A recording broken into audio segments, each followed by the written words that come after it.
Alors, je voulais vous faire une vidéo que je mûris depuis 3 jours, ma foi, et les énergies m'ont clairement incité à la faire. Donc, je prends mon courage à 2 mains et je la fais. Et là, on va parler... Enfin, ce qui a motivé cette vidéo, c'est une vidéo que j'ai vue sur les réseaux sociaux qui répondait à la trend les punitions qui m'ont traumatisée.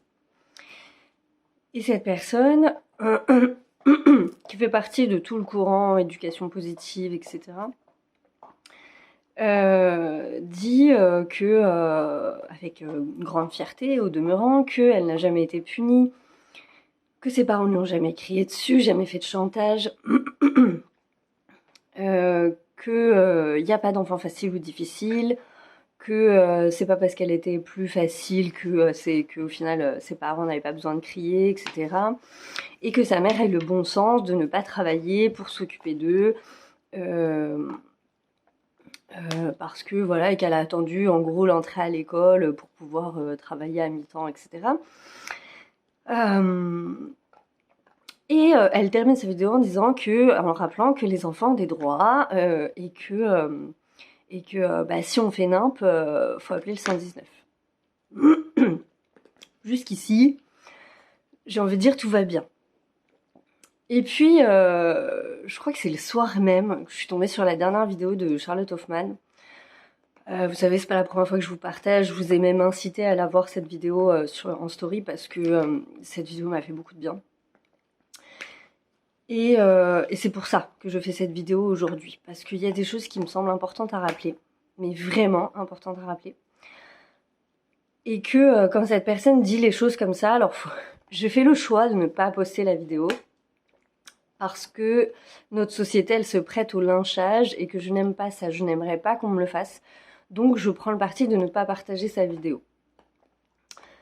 C'est pour ça que je vous retranscris les vidéos.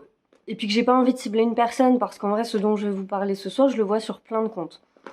Je travaille beaucoup ce sujet-là depuis la naissance de mon fils, beaucoup, même si ça m'intéressait avant, je me suis plus intéressée à la naissance de mon fils, tout ce qui va concerner l'éducation positive. Et puis après, j'ai eu mon chien, et il s'avère qu'il y a aussi un grand courant éducation positive dans le milieu canin.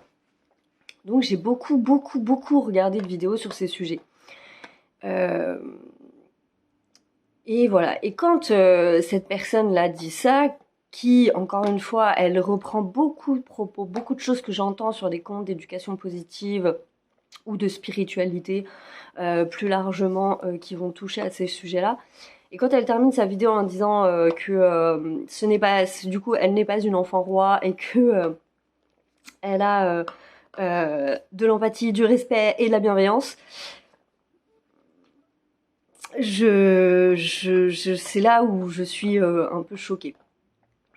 Et je suis choquée parce que c'est pas la première fois que je tombe sur un compte sur les réseaux sociaux qui parle d'éducation positive et qui n'est pas dans la bienveillance, qui est dans le jugement de ce que font les autres. Le jugement, ça fait partie de la vie. On juge tous. Les gens qui disent qu'ils ne jugent pas mentent. C'est pas vrai. On a tous des jugements. Un jugement, c'est regarder la vie de quelqu'un et se demander pourquoi il fait ça. Non, je ferais pas comme ça. Non, mais voilà. C'est ça le jugement. La question est, est-ce qu'on est obligé de le partager? Ça, c'est une autre question. Il n'y a pas d'enfant facile ou difficile, je suis pas franchement d'accord avec ça. Alors oui, effectivement, les enfants ne sont que ce que les adultes font d'eux. C'est vrai. Mais factuellement, quand on travaille avec des enfants, j'ai quand même été animatrice 15 ans, donc j'en ai vu passer un paquet, puis j'ai été animatrice en quartier. Donc j'ai vu quand même pas mal de situations assez compliquées. Si je prends mon expérience en tant qu'animatrice avec les enfants, c'est compliqué d'appliquer une seule manière de faire avec plein d'enfants. Parce que ils n'ont pas tous les mêmes histoires, ils n'ont pas tous les mêmes besoins. Déjà d'une. Donc ils vont pas réagir à la même chose. Ensuite, si je prends mon fils par exemple, je vous en ai déjà touché quelques mots, mais je vais en reparler très rapidement. Moi, quand j'ai eu mon fils, je me suis pas sentie mère, ni pendant la grossesse, et pas beaucoup quand j'ai accouché. Alors, je ressentais quelque chose de très fort après l'accouchement, mais je pouvais pas, c'était délicat pour moi de dire je me sens mère, je me sens maman. Moi, quand j'étais enceinte, j'avais l'impression qu'on m'avait confié la responsabilité de quelqu'un. Je portais quelqu'un, il fallait que je tienne jusqu'au bout. Mais je ne me suis pas sentie mère. C'est comme ça. C'est mon histoire. Alors, on peut disserter là-dessus pendant 3 heures. Factuellement, ça sert pas à grand-chose parce que c'est mon ressenti en tant que moi, maman. Il n'y a pas de positif ou de négatif à mettre dessus, c'est comme ça. Je pense que je suis pas la seule. Euh, Ensuite, quand mon fils est né, effectivement, j'ai mis du temps à m'installer dans ce rôle de mère. Je crois que je me suis vraiment sentie pleinement maman. Euh, Peut-être aux alentours de ces 1 an, vraiment pleinement, hein. Avant, je me sentais quand même sa mère, mais c'était délicat, oui, c'était pas évident. Et puis j'ai eu un postpartum que j'ai eu du mal à déceler, à déclarer, à expliquer. Et toutes ces choses-là font que, en plus de mon histoire, en plus de l'enfance que j'ai eue, j'en ai déjà parlé, je vais pas forcément en reparler là parce que c'est pas forcément le lieu. Mais en l'occurrence, moi, ben, ma mère, elle me criait dessus. Elle a été violente verbalement, physiquement avec moi. Qu'est-ce que je fais de ça? Qu'est-ce que je fais de mon histoire et comment je la retranscris avec mon fils? Ça a été très important pour moi. Quand mon fils était tout petit, je ne supportais pas ses pleurs. Je ne les supportais pas. Euh, je ne les supportais pas. Et que je me sentais très seule parce que quand j'expliquais ça, le peu de fois où je l'ai expliqué, je l'ai très peu expliqué parce qu'en vrai, très vite, on se rend compte qu'on est jugé. Clairement, parce qu'en fait, il y a des générations et des générations de femmes qui ont supporté les pleurs des enfants. Donc, quand nous on arrive et qu'on dit mais je supporte pas les pleurs de mon bébé, j'ai envie de le passer par la fenêtre quand il pleure en fait. J'ai envie de me faire du mal quand il pleure. Pourquoi en fait? On peut pas verbaliser ce genre de choses parce que il y a très peu de femmes qui sont en capacité de l'entendre, soit parce qu'elles l'ont ressenti mais qu'elles l'ont tu, soit parce qu'elles ne l'ont jamais ressenti et donc elles ne peuvent pas comprendre. Et c'est très très dur, y compris dans le milieu médical, de parler de tout ça. Parce que c'est pas très bien vu, et puis que je crois aussi que ça fait naître une peur d'être une mauvaise mère, une peur qu'on nous enlève l'enfant, une peur. Ça fait beaucoup de peur. Alors moi, forcément, ça faisait grandement écho à mon histoire, à la violence que moi-même j'avais connue, et pourquoi je ne supportais pas les pleurs de cet enfant, et pourquoi alors que c'était le mien, et qu'on n'arrête pas de nous expliquer que la maternité c'est quelque chose de super naturel. Et si pour certaines femmes ça ne l'était pas? Et si pour éduquer nos enfants, en fait, on devait avoir un certain matériel, un certain héritage important à avoir et obtenir? Or, je suis toujours très étonnée en fait dans les phénomènes d'éducation, à quel point c'est important pour les gens de lisser les comportements, de lisser une seule méthode à tout un tas d'êtres humains. Ce qui me paraît impossible parce qu'on est tous très différents. Moi, quand je travaillais avec les enfants, il y avait des enfants qui avaient besoin d'un cadre très strict. Et il y a d'autres enfants qui ne le supportaient pas. Il fallait travailler autrement avec eux parce que sinon il n'y avait rien qui rentrait, il n'y avait rien de possible avec eux. Et je vois bien qu'avec mon fils, c'est que je vis exactement la même chose. Mon fils, les choses sont bien faites. On m'a donné un enfant, on m'a confié un enfant, parce qu'en fait, mon ressenti, il n'est pas très éloigné de la réalité. On nous confie des enfants pour les rendre adultes, pour les rendre autonomes. Ils nous appartiennent pas.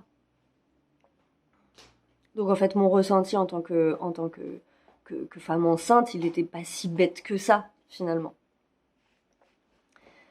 Parce qu'on projette aussi beaucoup dans la grossesse, on projette aussi beaucoup dans notre maternité et dans notre parentalité, parce que les papas projettent aussi énormément. Donc, quand j'ai eu mon fils, tout ça s'est posé comme question.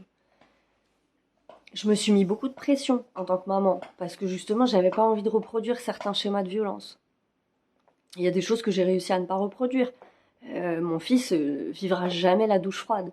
Jamais. Par chance, il fait pas de crise. Mais même s'il en faisait, il ne la connaîtrait pas. Parce que c'est quelque chose que j'ai vécu, que ma mère a vécu et que je me suis promis de ne pas reproduire en fait. Parce que c'est violent. Mais j'ai crié. Et ça m'arrive encore de crier sur mon fils. Est-ce que j'en suis fière? Ben non, parce qu'il n'y a pas de fierté à ça. Parce qu'effectivement, de toute façon, si on en vient à utiliser le cri, la violence, quelle qu'elle soit, même la fessée, c'est qu'on a échoué. Mais de toute façon, dans une relation interpersonnelle, quand on en vient à avoir un débordement de colère, c'est qu'il y a échec dans la communication. On peut être tous d'accord avec ça. Et en même temps, qu'est-ce qu'au regard de mon histoire, je peux apporter à mon fils pour vivre les choses sereinement? Ben, mon fils, je lui ai appris à me dire non, à me dire stop, à me dire quand j'abuse. C'est-à-dire que mon fils, je lui donne l'opportunité de dire bah là maman, je t'ai pas trouvé juste en fait. Et on discute. Parfois je vais pouvoir lui dire bah oui c'est vrai que là j'ai pas été juste. C'est moi qui n'ai pas réussi à gérer mon émotion sur le moment et j'ai réagi trop fort en fait. J'aurais pas dû faire ça, c'était bête. Et puis des fois je vais maintenir mon attitude parce que il aura eu un comportement dangereux ou alors je me suis inquiétée pour lui ou peu importe.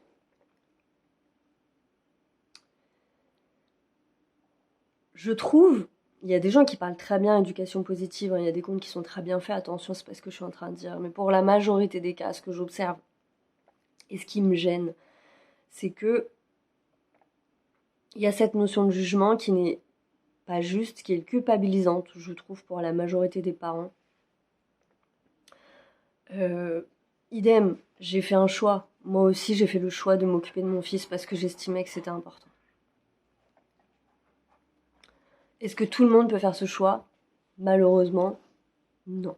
Et Dieu seul sait que j'en connais des femmes qui nous disent bah non mais j'ai été travailler mais franchement j'aurais aimé. Combien de femmes m'ont dit qu'est-ce que t'as de la chance Morgane de pouvoir rester avec ton fils?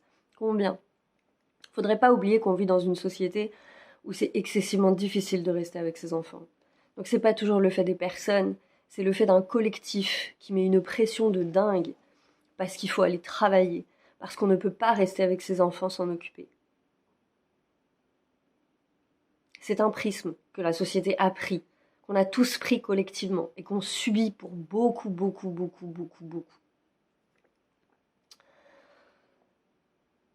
Et puis dans le domaine canin, on observe la même chose. Moi j'ai eu mon chien, il a 2 ans et demi maintenant, mon petit Snoopy, qui est à côté de moi là. Comment vous expliquer qu'avec mon chien, je vis un parcours très compliqué. Et là encore, on va avoir du jugement. Là, je vais tendre le bâton pour me faire battre à travers cette vidéo, mais c'est pas grave, je l'assume pleinement. Mon chien, il est arrivé il y a 2 ans et demi dans notre vie. À l'époque, j'étais pas toute seule. Aucune clé pour avoir un chien, très clairement. Puisque moi, j'en avais jamais eu. Donc, très peu de clés et très rapidement, très peu de moyens aussi. Donc, qui dit très peu de moyens, dit pas de possibilité d'éduquer correctement son chien. Et là, c'est les hauts cris de la moitié des gens. Mais comment on peut prendre un chien quand on n'a pas les moyens? Voilà. Par ignorance, par manque de connaissances. Les gens sont excessivement forts pour vous taper dessus quand vous faites des erreurs. C'est impressionnant. Donc voilà, j'ai Snoopy et c'est compliqué, c'est très rapidement compliqué avec lui parce qu'il est très destructeur quand il est petit, comme beaucoup de chiots. Et malgré toutes les vidéos que je regarde, les conseils que je peux avoir à droite à gauche, c'est très compliqué, le quotidien est très compliqué. Et puis forcément, c'est un croisement entre un border et un épagnol, donc comment vous expliquer qu'il déborde d'énergie en plus?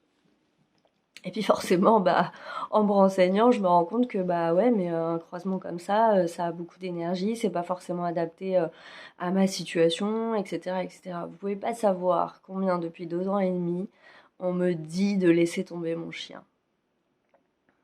D'accord? C'est ça qu'on me dit, de la plupart des gens. Et pas parce qu'il est malheureux, hein, nécessairement, mais parce que bah, t'as pas les moyens, t'as pas les possibilités, tout. Quand on sait ce que c'est, là encore, dans la société en ce moment, avoir un animal. C'est-à-dire que, bon, c'est pas forcément facile de retrouver une famille, un chien non plus derrière. Et puis après, bah, sinon, c'est la SPA. C'est un refuge. Les refuges, ils sont déjà bondés. La SPA, on sait très bien quelle vie ils ont là-bas. Voilà. Mais on peut se poser la question après, on peut se poser toutes les questions. Je suis assez partisane qu'on se pose toutes les questions. La question de cette vidéo, c'est quand est-ce qu'intervient le jugement, d'accord? Donc moi, ça fait 2 ans et demi que je regarde des vidéos, que j'ai pu quand même par-ci par-là prendre des cours d'éducation, pas très régulièrement malheureusement, mais au demeurant dès que je pouvais. Et je fais ce que je peux, ça fait 2 ans et demi que je fais ce que je peux. Que je saigne un maximum de vidéos pour en apprendre plus sur l'éducation. J'essaye, il y a des trucs qui marchent, il y a des trucs qui marchent pas. Et puis entre-temps, moi j'ai vécu plein de bouleversements de vie, j'ai déménagé, là je vais encore sûrement déménager, je me suis séparée, enfin voilà. Donc je me retrouve toute seule en plus, avec un enfant et un chien. Donc forcément, pas les mêmes possibilités de le promener, voilà, de répondre à ses besoins. Et du coup voilà, et ça fait 2 ans que j'entends, non mais il faut que voilà.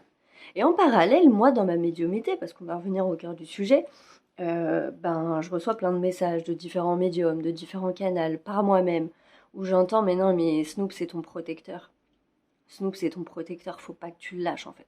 Et à chaque fois qu'on me disait ça, moi, j'étais perdue, j'étais partagée, parce que j'avais peur de le rendre malheureux, et en même temps, je me disais, mais, oh, mais Seigneur, je vais jamais y arriver à m'occuper de lui, et je peux pas, et ça me rendait malheureuse, et voilà tout le cheminement que je me fais à l'intérieur de ma tête. Et je suis partagée, je finis par me dire que les gens qui me disent de l'abandonner, de le laisser, bah ils ont forcément raison. Et en même temps, non, on me dit non, non, il faut que tu le gardes, c'est ton protecteur. Et je le garde, ça fait 2 ans et demi que je le garde contre vents et marées. Mais vraiment contre vents et marées, ce chien. Et je l'aime du plus profond de mon cœur. Et il me fait cheminer. Et j'ai eu des coups de colère avec lui. J'ai eu des coups de colère avec lui. Vraiment. Parce que c'est mon cheminement. Et qu'il a fallu que j'apprenne. Et que j'ai appris à arrêter de crier. Parce que ça servait à rien, puisqu'il comprenait pas en fait. Et j'ai appris beaucoup, beaucoup, beaucoup, beaucoup sur moi. Beaucoup. Et tout ça pour vous dire que, ben, s'il y a des gens sur qui on n'a jamais crié, qui ont eu la chance d'être bien éduqués, d'avoir toutes les armes, ben, je trouve ça super en fait. Vraiment, je trouve ça super. Il y a d'autres personnes dans le monde qui sont peut-être un peu comme moi, peut-être plus, peut-être moins, je sais pas, qui n'ont pas forcément toutes les armes pour faire les choses, qui doivent cheminer à leur manière. Et, euh, et au même titre que j'ai pu recevoir beaucoup de jugements quand j'ai eu mon fils, sur des trucs parfois bêtes, non, parce que dans ces délires-là, il y a des choses qui vont loin. Moi, on a été jusqu'à me prendre la tête parce que mon fils jouait pas avec des poupées. Et que du coup, je créais un problème à mon fils parce que je lui mettais pas une poupée entre les mains. Et moi, mon fils, je lui ai jamais interdit de jouer avec une poupée. C'est juste que bah, si avec une poupée et une voiture, il choisit une voiture, qu'est-ce qu'il faut que je lui enlève la voiture pour lui mettre la poupée entre les mains? Où on va en fait, comme ça? Où on va? C'est juste ma question, c'est où on va? Et c'est pareil pour les chiens en fait, c'est pareil pour les enfants, c'est pareil pour tout ce qu'on essaie de transmettre là dans la soi-disant bienveillance et empathie, qui n'en sont pas. Ça n'en est pas. Vraiment, ça n'en est pas. Je n'en vois pas. Ça n'est pas ça, l'empathie. Combien de fois j'ai vu des personnes regarder des gens par leur balcon et dire « Oh, t'as vu comment elle traite son enfant? Oh, t'as vu, elle crie dessus. Oh, t'as vu, elle lui parle mal. Oh, t'as vu. » Qu'est-ce qu'on sait de la journée de cette maman? Qu'est-ce qu'on sait de ses difficultés? Qu'est-ce qu'on sait de son enfance? Je suis pas en train de dire que ça explique tous les comportements déviants, hein, c'est pas ça que je suis en train de dire. Je suis en train juste de dire que quand on chope des situations comme ça, à droite à gauche,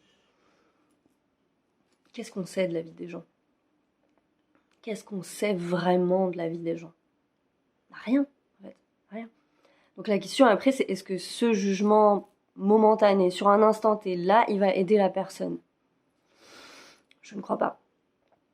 Dans le travail, combien de personnes, combien de collègues j'ai pu avoir, regarder des situations d'enfants, dire mais ces parents-là, faut les stériliser.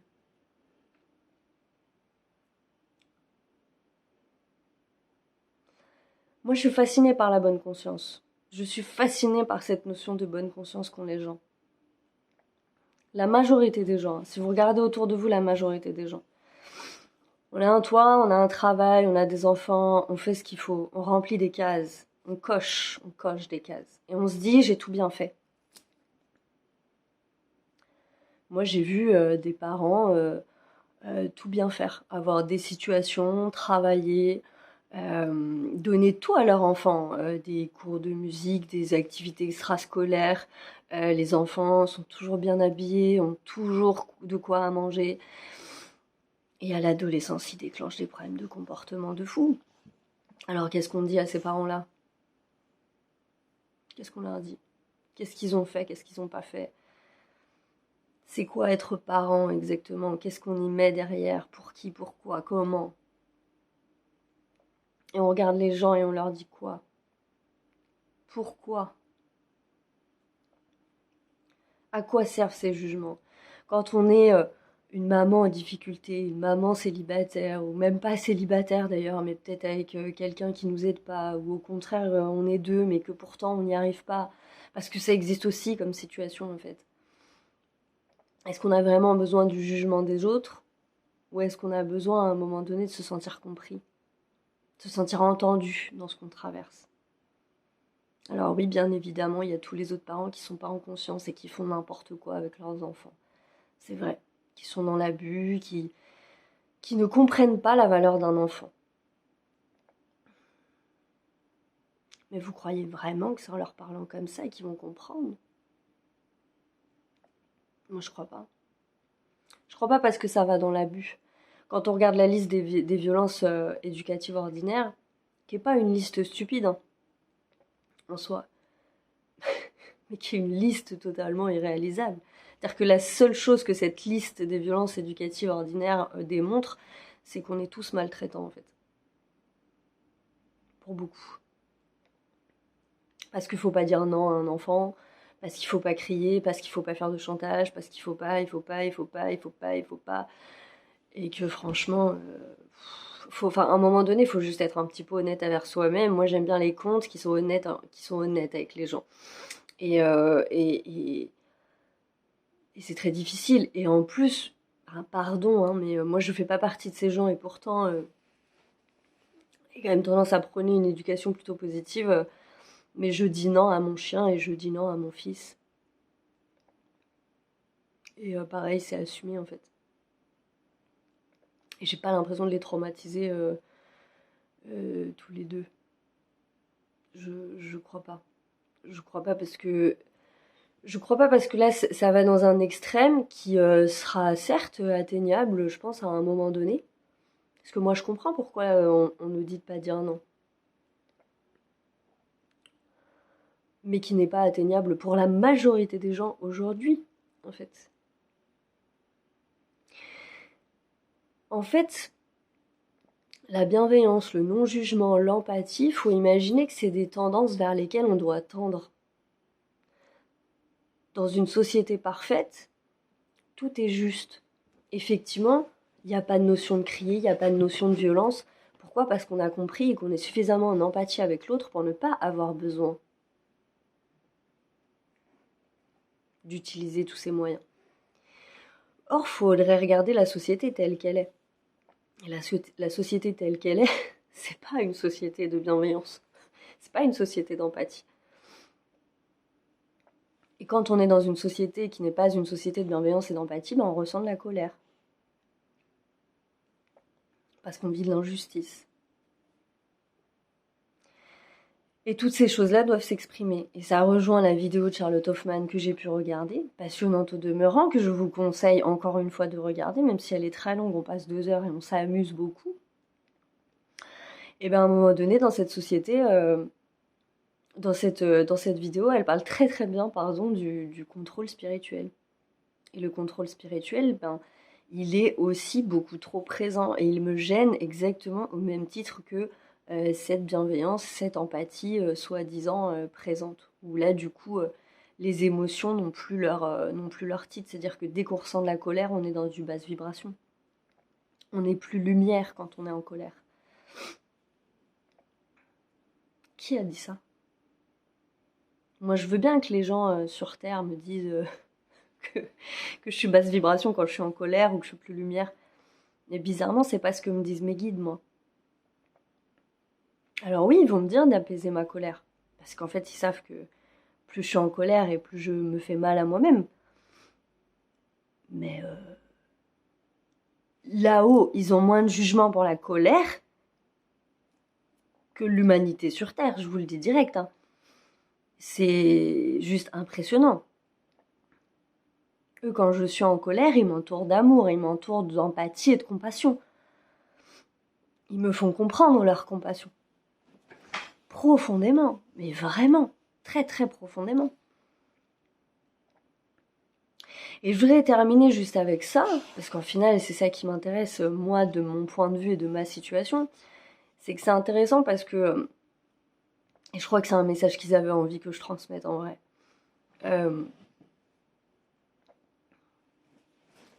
Alors, le jour du jugement dernier n'existe pas en tant que tel, et en tout cas pas sous la forme qu'on lui prête beaucoup. Mais il y a bien une sorte de jugement, ou en tout cas une sorte de prise en compte de ce qu'aura été notre parcours de vie quand on part, quand on va dans l'au-delà, quand on traverse le voile. Et ça pourrait vous paraître étonnant, mais quand on passe de l'autre côté, la seule chose qui compte, c'est la conscience. Alors bien sûr, il y a nos actions, il y a ce qu'on aura fait de bien, ce qu'on aura fait de mal, c'est une évidence. Mais c'est pas seulement ça qu'ils prennent en compte. Ils prennent en compte aussi la conscience qu'on a des choses. C'est-à-dire qu'ils vont pas, si vous prenez 2 personnes, une personne qui ne se met jamais en colère et une personne qui se mettrait tout le temps en colère, eh bien, la personne qui se met tout le temps en colère, elle sera pas plus... Il n'y a pas de notion de sanction, parce qu'il n'y a pas de notion d'enfer. Donc je peux pas dire sanction, mais elle ne sera pas jugée parce qu'elle aura été en colère. Ce qu'on regardera, c'est pourquoi elle a été en colère, comment elle l'a exprimée, comment elle a géré cette colère, est-ce qu'elle en a eu conscience, est-ce que c'était des colères pour des injustices, ou est-ce que c'était des colères pour des choses très matérielles et très bassement, je sais pas, comme de l'argent, ou de l'avidité, ou des choses comme ça. Est-ce qu'on a volé pour voler, ou est-ce qu'on a volé pour se nourrir et nourrir sa famille? Vous voyez, c'est ça ce qui est évalué. C'est le niveau de conscience. C'est certainement pas seulement ce qu'on a fait de bien ou de mal. Ce qui fait que des gens qui sont bien installés dans leur bonne conscience, à se dire que machin, ils ont coché, on l'a coché toutes les cases, on a tout bien fait. Vous savez, un petit peu comme les gens avec la religion, là, ceux qui vont à la messe. Voilà, je vais à la messe, je fais mes prières, tout ça, c'est parfait. Mais ça leur assure pas une place au paradis. Ben non. Parce que c'est trop facile. C'est trop facile comme ça. On peut aller à la messe tous les dimanches. Si on est raciste et qu'on se comporte comme un con tout le reste du temps, ça va pas passer. Ça va pas passer. Il y aura une réévaluation pour cette personne de ce qu'elle croit, de ce qu'elle pense juste, d'une compréhension du monde qui n'est pas la bonne. Et ben c'est exactement pareil avec le jugement en fait. C'est exactement pareil. Et ma question, c'est encore une fois, c'est est-ce que on a besoin, vous savez, c'est comme Il y a beaucoup de gens qui réagissent comme ça. Quand on voit un SDF dans la rue, c'est de se dire, bah non, mais je vais pas lui donner d'alcool parce que je vais pas nourrir quelque chose, je vais lui donner à manger. On fait des choix à la place de l'autre, alors que finalement l'autre, on connaît pas sa vie. Moi, ça m'a toujours un peu interpellée parce que je me dis, quand on est SDF, les trois quarts des gens ne disent jamais bonjour. On n'est pas regardé. Il y a personne en vrai qui aura envie de nous faire un câlin ou de nous accueillir chez lui. Faut être honnête dans la vie, c'est vrai. Donc c'est ça qu'on vit quand on est SDF. On perd toute dignité. On perd tout, vous savez, tout le sens commun, tout ce qui nous rattache à la vie, ben on le perd. Je crois que si ça m'arrivait, j'aurais envie de boire. Je crois que si ça m'arrivait, j'aurais envie d'oublier ce que je vis. En fait, je dis pas que c'est bien, mais je dis que si je rentre en empathie avec cette personne, ben j'aurais sûrement envie aussi d'oublier mon nom en fait. Parce que je trouve ça assez normal. Et ce que je voudrais vraiment passer à travers cette vidéo, c'est que cette notion de jugement là, encore une fois, un jugement qu'on a tous, parce qu'on a tous des moments où on comprend pas en fait. Il y a des choses qu'on comprend pas. Parce qu'en fait, quand on est en relation interpersonnelle, ce qui nous choque, c'est la différence. Donc forcément, dès qu'on va rencontrer quelqu'un qui vit différemment de nous, on va se dire « Ah mais d'accord, c'est comme ça qu'il voit le monde lui, mais c'est chelou. » Et puis, l'étape d'après, c'est de dire Ah mais non, mais il devrait pas faire comme ça, parce que... voilà. Et puis on rentre dans ce truc-là de projection, de machin. Alors que la vérité, c'est qu'on n'est pas à la place de l'autre. La véritable empathie, c'est se mettre à la place de l'autre. Et c'est difficile. Parce que pour des petites choses du quotidien ou des problèmes entre copines, c'est facile ça. Mais si je prends l'exemple du SDF, se mettre à la place d'un SDF et de ses besoins, c'est vachement plus dur en fait. C'est vachement plus dur. Les gens ont beaucoup de mal, l'empathie avec la colère, les gens ont beaucoup de mal à se mettre à la place de gens qui sont en colère. La majorité du temps, on la condamne, la colère. On la condamne. Et moi, ça me fatigue. J'en ai marre d'entendre que la colère, c'est de la basse vibration. J'en ai marre d'entendre qu'on n'est pas lumière quand on est en colère. Ça veut rien dire, ça veut rien dire. Ou alors, dans ces cas-là, ça veut dire que l'abbé Pierre, quand il se mettait en colère, il n'était pas lumière.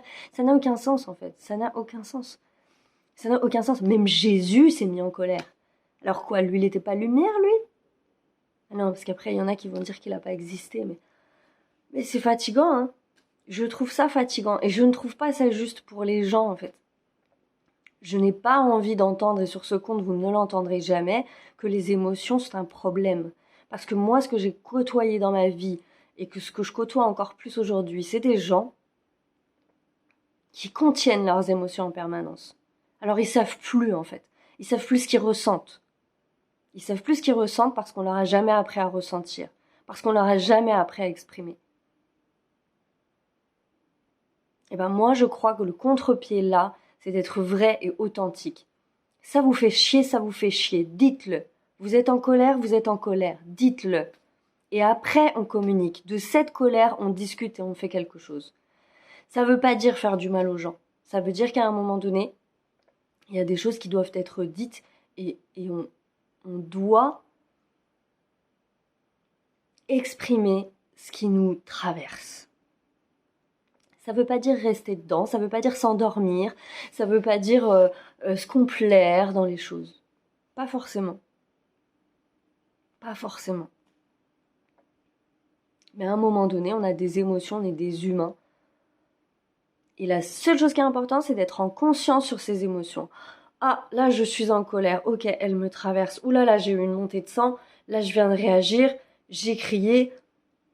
Pourquoi j'ai fait ça? Qu'est-ce qui a motivé ça? Et là, on peut modifier les choses. Et là, on peut changer de comportement.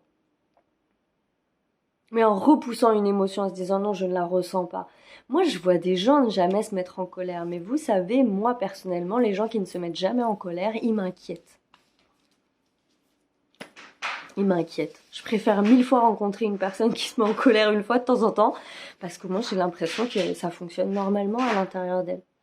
Et qu'elle n'est pas dans un espèce de contrôle où en fait on le fait tous ça, parce qu'on nous a appris, parce que c'est comme ça, on nous a appris pour beaucoup dans l'éducation à ne pas exprimer certaines choses. Là je prends la colère parce que c'est ce qu'il y a de plus facile, mais ça peut être dans d'autres choses. Il y a aussi beaucoup de choses dans les relations amoureuses qu'on tait parce que c'est comme ça et que de génération en génération, bah, on n'a pas le droit d'en parler, en fait.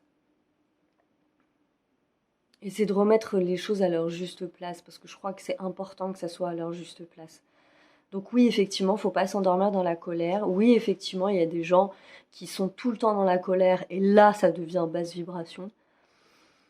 Mais c'est pas parce qu'on ressent de la colère momentanément, ou qu'on est en colère par rapport à une blessure, et que ça dure, et que des fois ça prend plus de temps, que c'est mal ou que c'est une mauvaise chose.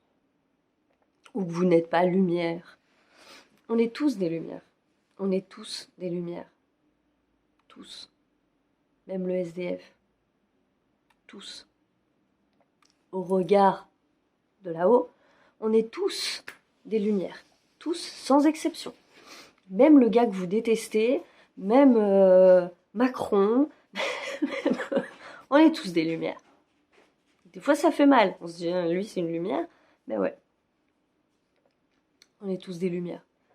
Donc les jugements qu'on a sur Terre, ils n'ont pas franchement beaucoup d'importance. Donc peut-être que ça peut être sympa de les garder déjà pour soi dans un premier temps, et puis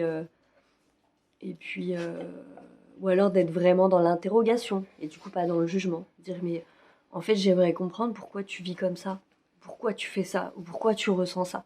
Parce que ça c'est pas du jugement d'essayer de comprendre. On a le droit ça d'essayer de comprendre. Par contre juger, et c'est pour ça que j'ai pris des exemples bien précis dans la vidéo, je suis pas sûre. Moi, vous voyez, avec mon chien, j'ai tellement assimilé la peur du regard des gens que mon chien, bah... Alors, il y a la majorité des chiens, Charlotte Hoffman vient de faire un post là-dessus, la majorité des gens sont là, ouais non, les chiens qui sont en liberté, faut pas faire ça, parce que il y a des gens qui ont peur, il y a des gens qui ont ci et tout, et bon, je suis en partie d'accord avec ça. Et moi, mon chien, c'est tout le contraire, en fait. J'ai tellement assimilé la peur du regard de l'autre que bah, mon chien, je le mets jamais en liberté. Parce que moi, mon chien, il est tout foufou, en fait. Et que j'ai pas envie qu'il fasse peur aux gens. Donc comme j'ai pas envie qu'il fasse peur aux gens, alors que je sais pertinemment qu'il est absolument pas méchant et qu'il mordra jamais quelqu'un, et ben du coup, il a jamais de liberté. Voilà. Voilà. Et mon chien, c'est mon cheminement. Et de cette vidéo, vous pourrez en faire ce que vous voulez. Pensez ce que vous voulez des choix de vie que j'ai faits. Mais j'ai besoin de personne pour savoir quand est-ce que je fais des choix de merde. Et Dieu seul sait que ces dernières années, j'ai pas fait que des choix judicieux. C'est pas important les choix que j'ai faits. Les choix que j'ai faits, c'est pas important. Ce qui est important, c'est qu'est-ce que j'en fais maintenant, en fait. Qu'est-ce que j'en comprends. Quelle conscience j'en ai et qu'est-ce que je mets en œuvre pour changer ce qui ne me convient pas à moi. Je suis pas là pour changer ce qui convient pas aux autres, en fait. Il y a des gens qui choisissent beaucoup plus de sécurité que ce que je n'ai. Et moi, je les juge pas, ils font ce qu'ils veulent. Je vivrai pas leur vie. En vrai, j'aime bien la mienne comme elle est. J'essaie au plus d'être alignée avec moi-même. Il y a des choses à des moments qui partent totalement en cacahuète. Et je suis très fière à l'heure d'aujourd'hui de la relation que j'ai avec mon fils et de la relation que j'ai avec mon chien. Parce que on a tous su évoluer ensemble et qu'ils m'ont énormément appris. Mais si vous saviez, comme je suis reconnaissante de leur présence dans ma vie, parce qu'ils m'apprennent et qu'ils m'enrichissent et que je deviens meilleure à leur côté. Je suis une bien meilleure humaine depuis que j'ai Snoop dans ma vie. Parce qu'ils m'amènent une compréhension du monde vivant qu'aucun être humain ne pourrait m'apporter. Et on travaille tous les deux. Et j'essaie de l'écouter au mieux et les choses, elles vont encore se modifier. Parce qu'on oublie souvent que la vie, c'est ça, que la vie, elle est changement et qu'elle se modifie. Voilà, j'espère sincèrement que le message passera. En tout cas, j'ai aussi pas envie que les gens qui me regardent se laissent des fois avoir par des discours qui à mon sens, sont trompeurs parce que en vrai, on sait jamais vraiment de quoi est fait la vie des gens et Et vivez vos émotions sans jamais vous reprocher de les vivre en fait. Alors oui, il y a des fois peut-être que vous aurez un petit coup de sang et que vous blesserez quelqu'un, mais en vrai peut-être que cette personne elle avait besoin aussi d'être secouée de son côté, vous savez pas. Il n'y a jamais de hasard dans la vie. Jamais. Jamais. Donc moi, je vous souhaite vraiment de prendre soin de vous, d'écouter vos émotions au maximum, de vivre les choses et d'oser dire les choses telles que vous les pensez et telles que vous les vivez. Et de faire preuve toujours de compassion envers les situations que vous croisez, parce que la vérité, c'est que vous savez pas. On ne sait pas ce que vivent les gens. On ne connaît pas leur histoire. Et même si les histoires ne justifient pas tout, elles expliquent beaucoup, beaucoup, beaucoup de choses. Et que c'est pas en regardant quelqu'un et en le pointant du doigt qu'on change quelque chose. Voilà. Je vous embrasse. Prenez soin de vous.